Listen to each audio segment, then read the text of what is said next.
था, बढ़िया बॉडी वॉडी बना ली, सब कुछ हो गया, उसका बढ़िया दिनचर्या चल रहा है सब कुछ।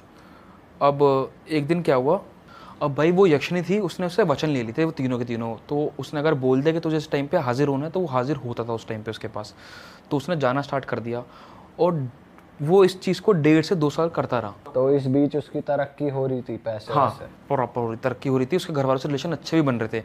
पर दिक्कत ये हो रही थी, जब भी वो 1.5 साल से उसके पास जा रहा था ना, एक तो वो जो बाबा के थ्रू जा रहा था, उसके ऊपर नेगेटिव इम्पैक्ट क्या पड़ रहा था, वो यक्षिणी थोड़ा सेक्सुअली भी ना, तुम्हारा जो जब वो नंगा होता था तो तुम्हारा उसकी एनर्जी, उसका खून, उसका स्पर्म वो खींच लेती थी, और आसपास के लोग को भी एक नेगेटिव उसमें वाइब देती थी। वो यक्षिणी थोड़ा ऐसा होता है कि आसपास के लोगों को भी वो इम्पैक्ट करेगी।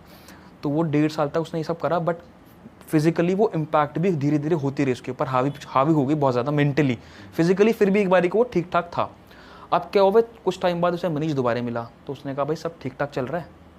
नहीं, फिर कुछ टाइम बाद मनीष उसको दोबारा मिला, तो मनीष आ रहा था वहाँ से, तो हल्का सा टच कर दिया मनीष ने उसको, ऐसे ही करके चला गया ऐसे दोस्ती यारी में।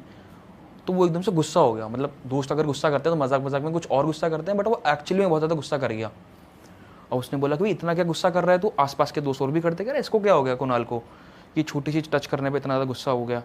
तो वो समझ गया कि यार, वो कह रहा कोई बात नहीं, ये अब ये नहीं बोल रहा, कुछ और दिक्कत है मुझे लग रहा है। अब वो उनके नेबर्स थे, मनीष और कुणाल नेबर्स थे। मनीष को पता लग गया कि कुछ तो गड़बड़ है। अब वो नेबर्स थे, उसके घर वालों को भी पता लग गया कि ये कोई ना, वो घर के अंदर ना कुछ सेक्सुअली कुछ हरकतें करता था, अपने अपने साथ ही करता था कुछ ना कुछ।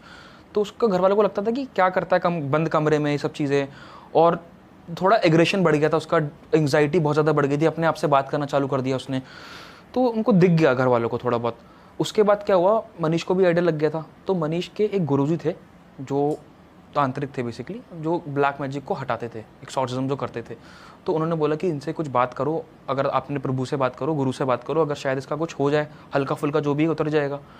तो उसने कहा ठीक है मैं बात कर लेता हूँ। वो विंटर्स का टाइम था, तो उसने बोला कि एक बार ना आप घर वालों को, आप इस पर खुद से ध्यान दो कि करता क्या एग्जैक्टली, इसका क्या दिनचर्या क्या है। तो उसने बोला कि हम नहीं देंगे, तुम ही दो, हम पे तो शक करेगा ये। तो मनीष ने उसका फिर पीछा करा। जब वो रात के 10:30 बजे गया, तो उसने दोबारा देखा, वो एक उसी जगह पर गया, वो अपना घर का सामान लेके गया।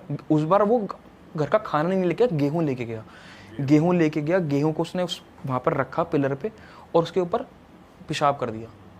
ये ऐसा कुछ प्रक्रिया कर रहा वहाँ पर जाके वो, और वहाँ से फिर अपना वो वापस आ गया। अब वो फिर वहाँ पर जाके कभी, जब वो उसने वो सब कुछ कर दिया, फिर साइड में जाके नंगा खड़ा हो गया वहाँ से निकलने के बाद। मनीष ने सारा कुछ नोट कर लिया, ऐसा कुछ देख के वो समझ गया कि पक्का पक्का कोई ब्लैक मैजिक का सीन है, और ये किसी के और में किसी दोस्त यार के उसमें आ गया है।